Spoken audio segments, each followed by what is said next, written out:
하나님 아버지, 저희 자신부터 또 우리 모든 자녀들, 저희 가운데 있는 함께하는 모든 분들이 주님 안에서 날마다 배우며 성장하는 저희들 되게 하여 주시옵소서. 아버지, 주님을 쫓아서 날마다 배우고 성장하고 닮아가게 하여 주시옵소서. 우리 주님을 닮아가게 하여 주시옵소서. 더욱 지혜롭게 하시고 더욱 심령이 넓어지게 하여 주시옵소서. 여러 가지 일에 능숙한 저희들 되게 도와 주시옵소서. 우리 아이들 아버지, 그 아이들 키울 수 있는 유능한 사역자와 교사들을 더욱 보내어 주시옵소서. 우리 아이들 가운데서 정말 탁월한 정말 세계적인 그런 인물들이 나오게 도와 주시옵소서. 이 시간 저희가 주의 말씀 앞에 서 있사오니 저희에게 주의 말씀을 들려주시옵소서. 저희가 듣고 깨닫고 아멘 하며 화답하며 아버지 이 말씀을 듣고 간절히 마음에 간직한 가운데 투쟁하게 하여 주시옵소서. 감사하며 예수 그리스도 이름으로 기도했습니다. 아멘. 하나님 말씀 디도서 3장 12절부터 15절까지입니다. 디도서 3장 12절부터 15절까지 저와 여러분이 함께 읽겠습니다. 내가 아데마나 두기고를 내게 보내리니 그때 내가 급히 니고볼리로 내게 오라. 내가 거기서 겨울을 지내기로 작정을 하였노라. 율법교사 세나와 및 아볼로를 급히 먼저 보내어 그들로 부족함이 없게 하고 또 우리 사람들도 열매 없는 자가 되지 않게 하기 위하여 필요한 것을 준비하는 좋은 일에 힘쓰기를 배우게 하라. 나와 함께 있는 자가 다 내게 무난하니 믿음 안에서 우리를 사랑하는 자들에게 너도 무난하라. 은혜가 너희 무리에게 있을지어다. 아멘. 오늘은 진정한 하나님의 사람이라는 제목으로 같이 이 말씀을 묵상해 보고자 합니다. 지금 우리가 다루고 있는 디도서는 사도 바울의 마지막 시기에 쓴 것으로 보입니다. 사람이 나이가 들고 진정한 고수가 되면요, 모든 것을 복잡하게 나열하지 않고 간단하게 핵심을 말하는 경향이 있는 듯합니다. 어제 묵상한 본문 중에서도 디도서 3장 4절 6절까지에서는 노 사도가 요약적으로 심플하게 말하는 복음의 핵심이라고 보여집니다. 또 오늘 우리가 읽은 이 본문에서는 디도서의 마지막이지 않습니까? 크레타 교회와 디도에게 몇 가지를 부탁하고 권면하는 내용인데요. 고수 중에 고수이신 이 사도 바울께서 무엇에 관심이 있고 또 어떤 것을 추구하는지를 짧은 글 속에서 함축적으로 보여주고 있습니다.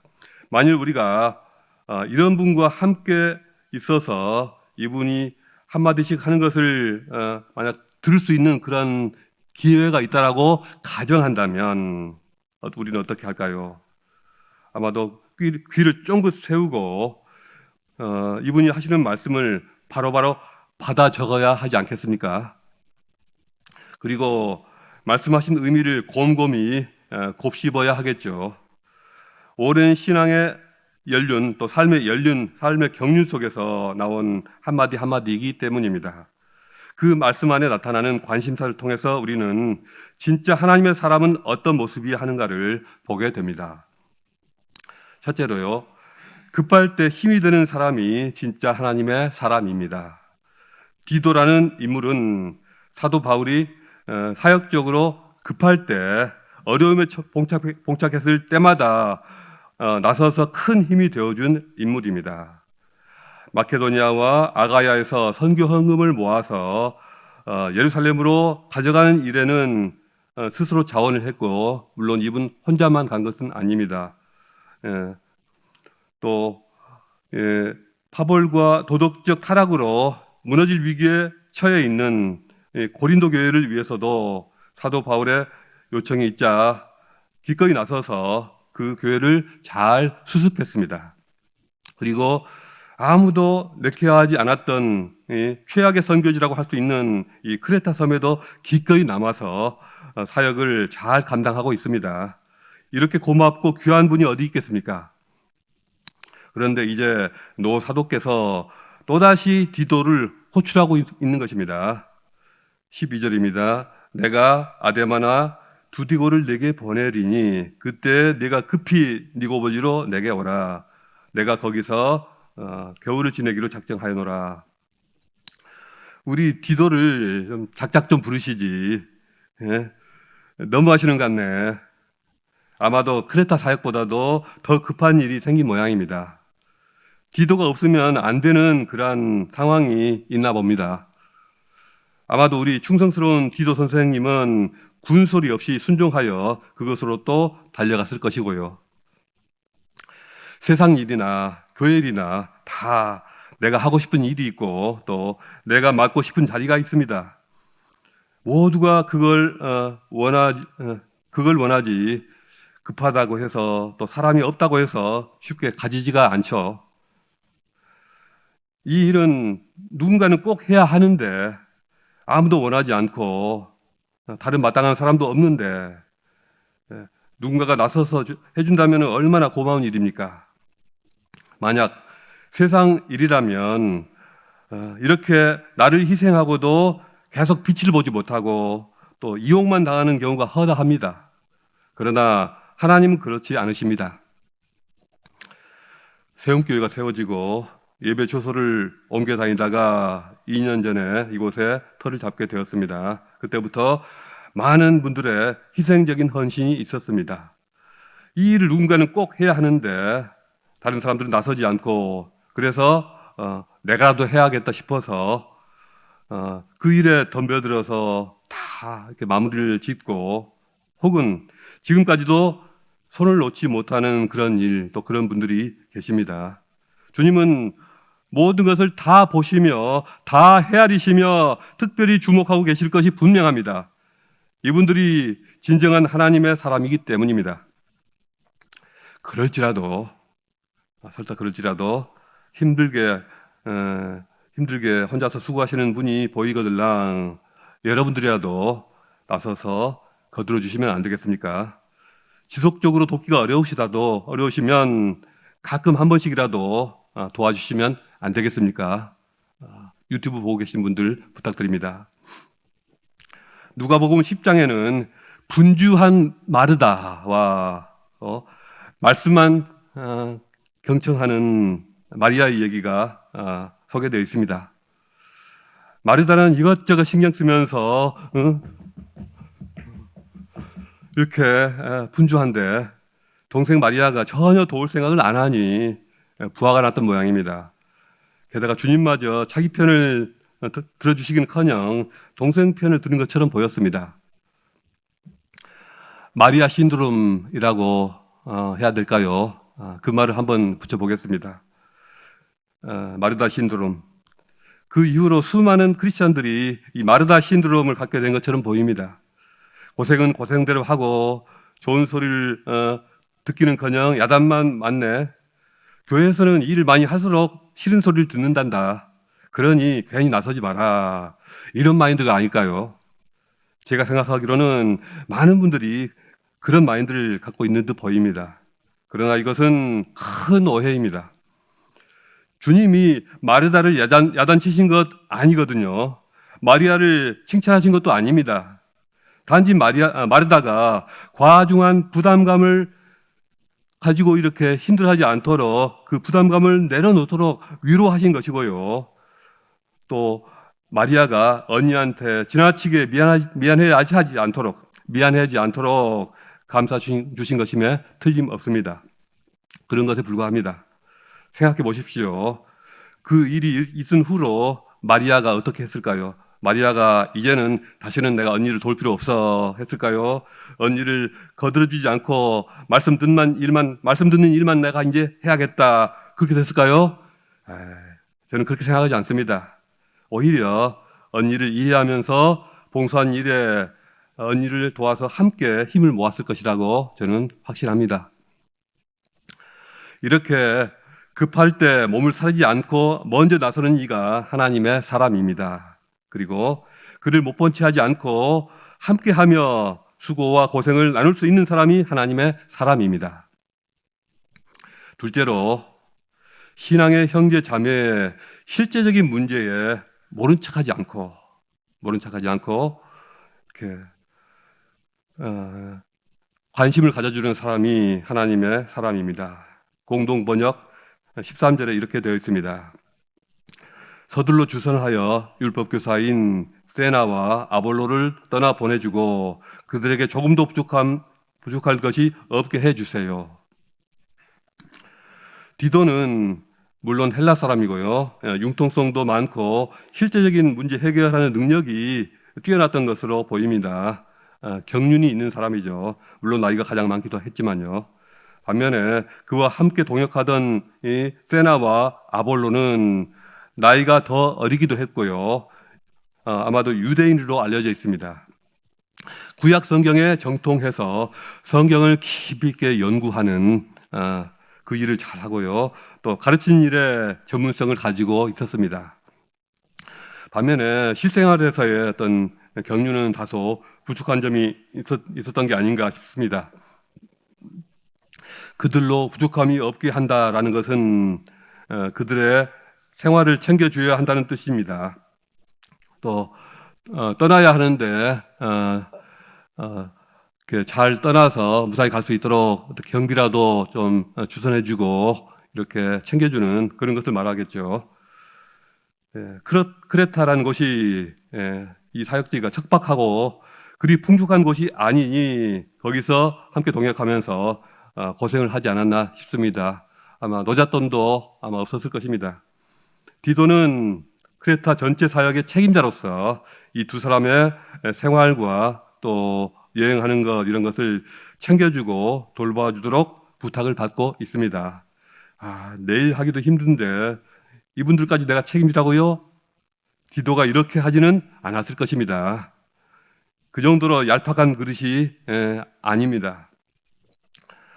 제가 아는 어떤 부부가 시드니에 있는 어느 교회 파트타임 부교육자로 두 분이 함께 사역했습니다. 대부분의 한인교회가 그렇듯이 이 교회도 이분들한테 최소한의 사례비만 지급했습니다. 그 대신에 이분들은 밖에서 아르바이트를 하면서 생활비를 충당해서 두 자녀를 키웠습니다.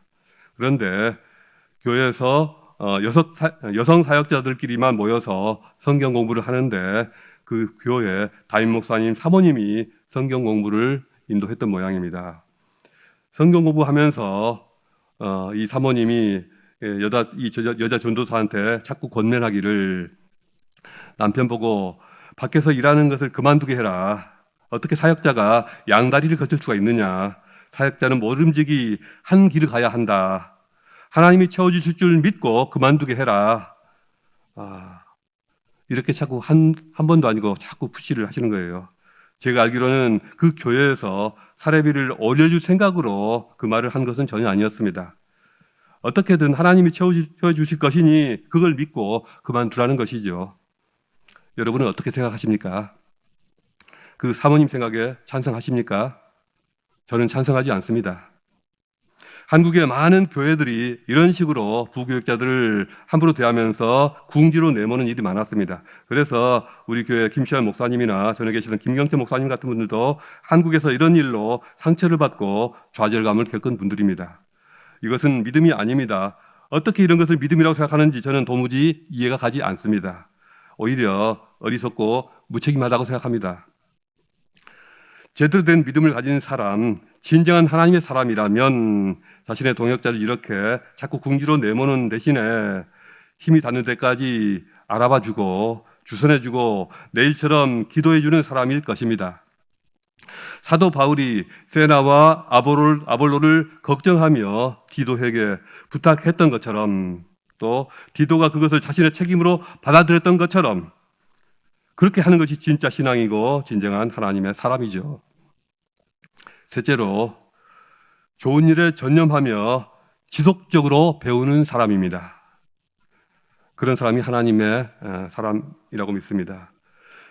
자신의 생업이 있다면 지속적으로 물론 그 생업에 관련되는 것을 더 배워가야 하고요.